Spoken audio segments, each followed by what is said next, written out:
You ready? Oh, yeah. Let's fire it up.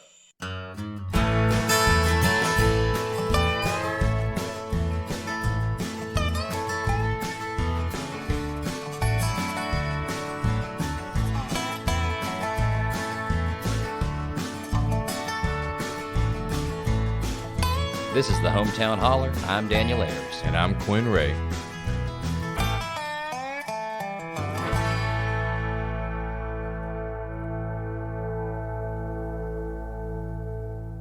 Happy Sunday. Happy Sunday to you too, man. It's good to see you. Good to see you, too. You have a good week? Yeah, we're back at it. The week was rather smooth. Nothing too crazy. Nothing too exciting happened in my life. You know, just trucking along, being a dad. Yeah, I hear you. I mean, so for those of you listening, we're recording this the week that we officially launched the podcast.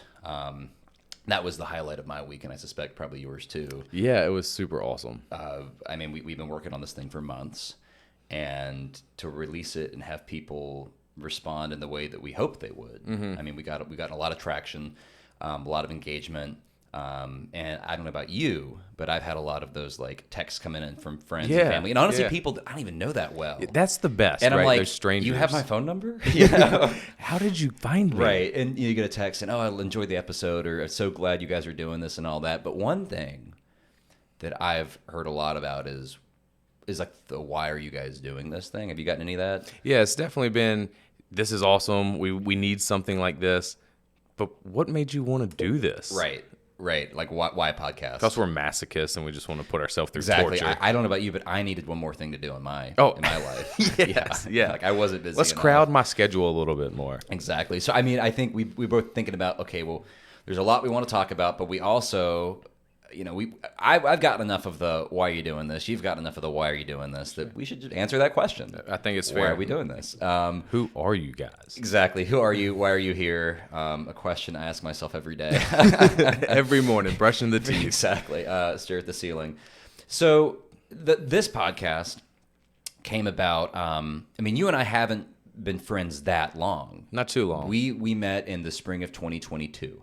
Was it really the spring of 22? Yeah. Uh-huh. Golly. Because it was right when my dad filed to run for House District 64. That's right. That's when I met you. I feel like I've known you a lot longer. I mean, you're but when bud. he filed, it was in December of 21. But did I not meet you until the spring Yeah, because I didn't show up to any like of the meetings. You know, I wasn't. So one of those. No, he filed in March because the that's right. That's right. The maps. Deadline. Yeah, that's so right. we haven't known each other that long. It'll be 2 years this March. But this podcast came about because as my dad was running for office, I'd see you a lot on the campaign trail. Mm-hmm. We would talk a lot. A lot of times those conversations, you know, an event would end and I would end up on your back porch with a drink in my hand. Sure, and, yeah. Maybe you can take the story from there, you know, how we went from that to here. Yeah, it was just, you know, I guess in our budding relationship, we kind of just hit it off, right? I'll consider myself a young person here in Alamance County, but we both were passionate about wanting good governance. We're both history majors in college. And, you know, I think it just kind of kicked off that, hey, look, there's other people here that want to see good. And not just for our county, right, but for our state and for our country. So I think that really had a lot to play with it. Yeah. And then just our humor kind of matched up fairly well. Absolutely. Which is a big part of a relationship. Yeah, and I mean, I feel like there were so many times where like we would be, you know, on your back porch and one of us would say something under the influence of like, oh my gosh, you know, you and I, we should like do social media, or we should. Hey, what if we did a podcast? What if we did a podcast? You know? God, so many times did we just throw that name out there, right? Just podcast. Because ultimately we were both looking ahead at 2024, and we know this is going to be a huge year. Yeah, crazy year. I mean, 2020 on steroids. That's like, no doubt. I mean, it's a cliche to say, well, this election's the most important one. I'm not going to say this is the most important one, but this is a big deal. It's huge. And we both saw that coming down the pike and thought, what is our role in this? Sure. I mean, we both discussed different options, like running for office. Mm-hmm. That was a I think more of a soul searching process for you. But something we both considered, and then we ultimately landed on, well, let's record a podcast. And then it was like, okay, great. About what? Yeah, well, the about what, but also, for me, it was about there are people in Alamance County that have progressive ideals. Oh, yeah.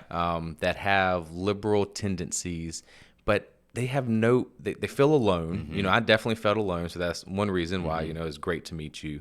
But also our news sources made us feel alone. Yeah. We have the Alamance News. Times News really isn't doing much, the paper. I know. And then you R.I.P.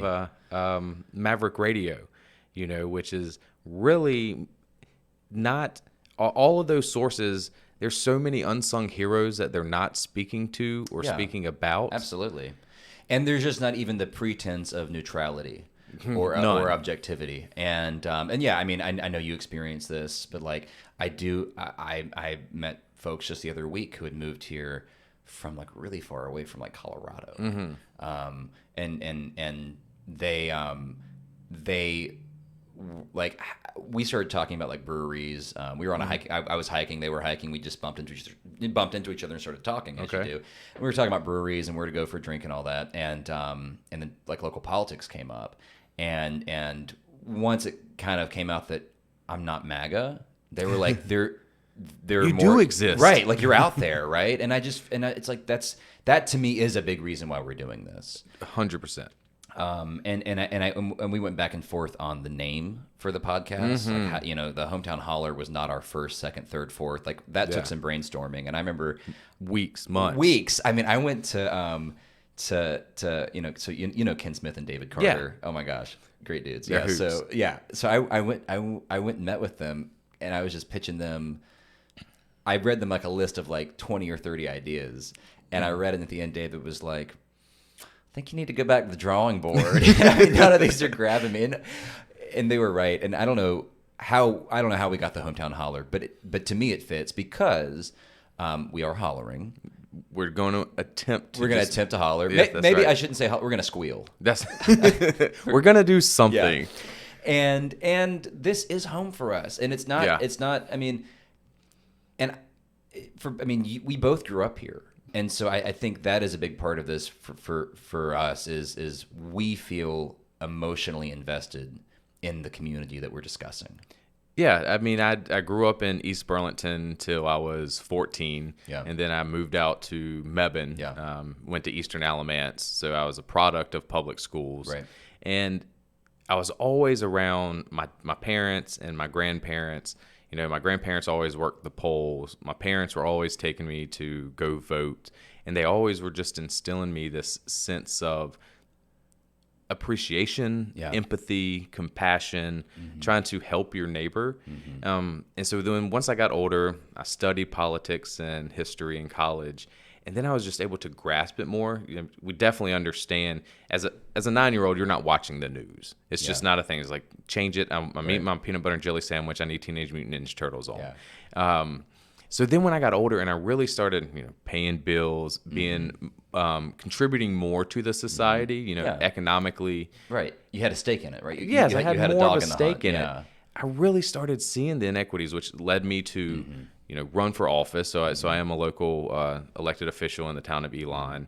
And then there's so many people that need to hear that they're not alone, but that also need help. Yeah. And I think from being an elected official, that's how I always thought that's how you change things. And it is, right? Policies are what changes and moves. Sure. But I learned along the trail that there are so many organizations, other community activities that aren't politicians. It's not politics per se. Nobody's running for office. And you're helping the community. So this is kind of where I was like, I think we can do this. Yeah, I mean, there was definitely, what it comes down to is we both recognize there was a real, in our information ecosystem, to use a wonky word, there was just no diversity and no place where interesting conversations were happening about important topics. Yeah. Yeah. I mean, I was always interested in politics. When I was 8 years old, I was in downtown Graham when, where Sandy's Consignment is. Yep. Yeah, that was where the headquarters used to be. Oh. And I was 8 years old, and I would go down there and lick envelopes for John Kerry and gossip with the I guess You were 8 during John Kerry's run? I know. That's so awesome. I was 8, yeah. Yeah, I remember that. But I was always interested in politics, but only from like the national level. Okay. Like, I would see signs for Ronnie Wall or CeeLo Fawcett, local names, and it just was like, okay, these are people doing something. But I cared about Senate races and the governor's race, or the stuff that gets all the airtime. Yeah. And it wasn't until I have to give Ian Baltutis credit for this. I've never said this to him. Maybe I have said this to him, but I'll say it now. Before men and God, I went to school out of state and I came back home. And I left in 2013, and when I came home in 2017, Burlington was a cool place. It was a place where I wanted to spend time. Yeah. In high school, like, there wasn't anything that attracted me to downtown Burlington. Yeah. I mean, and same for Graham. Like, there was a theater that I could afford because it was, $2 a seat. You ever call the joke line? Yes, it was awesome. It was I great. first heard about the joke line on John Boy and Billy in the morning. Oh, you serious? And they would call Yeah. it every morning. Thanks for calling the Graham Cinema, located 419 North Main Street, Graham, North Carolina. Need to talk to me personally, call 339-4990. If I'm not there, I'll call you back as soon as I get in. Promise you will. My name's Tim Bob. I called that so much. Yeah. This is a total aside, but I just want to tell the story. Tim Matthews, the guy who ran Tim Bob's joke line, he used to tell the story about how one time a busload of people showed up from a church. Like a ton of people showed up at 3:10 p.m. to see the movie To Yuma. And he had to explain to them, no, the movie's called 3:10 to Yuma. It plays at 7:15 and 9 o'clock. Anyway, so I just thought that's a funny story. But yeah, so I mean, I came back from college, and this was suddenly a place that, I mean, they had low vintage instruments downtown. You could walk in and just ask politely, and you could play a $12,000 guitar. They had a vintage vinyl store. I mean, they just had things you wanted to do. And I realized that happened because of different leadership locally. Yeah. Right? Yeah. Because people got elected to office that cared about the right shit. That's right. So yeah. So I mean, that's kind of the impetus for what we're doing and why we think this is important. And the response we've gotten so far has been incredibly affirming. Yeah, it's been really nice to see, just from a couple episodes having that response and looking forward to what the future holds. So we are going to be, I guess we describe ourselves as local politics in a shot glass, but I also foresee ourselves talking about organizations that just people don't know about. Yeah. Other things that are happening around Alamance County that people either don't know about or it's just so secluded because we are overran in Alamance County by this redness. For sure. And one of the reasons, I mean, I went back and forth like, okay, do we describe this as a local politics podcast? Because that almost feels limiting. Yeah. But the reality is everything is political. Yeah. So it's not just elections, right? If you're a local business owner, you're involved in politics just because you're a local business owner. Yeah. Right? That's a political, just like in ways that we may not even consider. Right. If you're a nonprofit. Right. Then you're involved in politics, right? I mean, it's just if you're paying taxes. I was gonna say if you buy a candy bar at the 7-Eleven, yeah. you're that's a political decision because you're paying sales tax. That's right. No, absolutely. Well, and I think far too often too, it definitely local politics gets overshadowed by federal politics. I mean, even you were talking about it when you were first started getting into it. You were about the federal level Senate races, and so people just pull that lever of their team. And so hopefully with this podcast, we can shine light on what does a city council person do? What does a county commissioner do? And these are the people that are about to do X. Right. And, if we can put that information out there to help people make more of an informed decision, because I think a lot of times we all have that conversation. I wish people were just more informed, but it's hard to be. So hopefully with this podcast, we can do some humor, a little bit of satire, and bring some information to you. And hopefully get my cousin Wilson to vote. Man, Wilson, this is and he should be listening because I send him all the content we produce. Yeah. So like, Wilson, this is your reminder. Get down to the DMV, get down to the Board of Elections, register. I don't care how you're just register. Yeah. Get on the voting roll. Cool, man. I mean, that was the long and short of it. I think I think we can tie a knot on this episode and send it out. How do you feel? Yeah, I mean, this is who we are. You know, I'm Quinn. I'm That's Daniel. And one thing I will say, in the words of Groucho Marx, these are our values, and if you don't like them, we have others. Indeed, we do. Well, thanks for listening, folks. Friendly reminder, whether you watch us on YouTube or you see our stuff on Instagram, we're going to put if we haven't already, we're going to have a TikTok real soon. We've got a website, thehometownholler.com. But please circulate that content. Give us a like, give us a comment, give us a share. It's your support that really does make this podcast possible. That's right. So thanks for listening, and we'll see you guys next time on another episode of The Hometown Holler. Take care, y'all.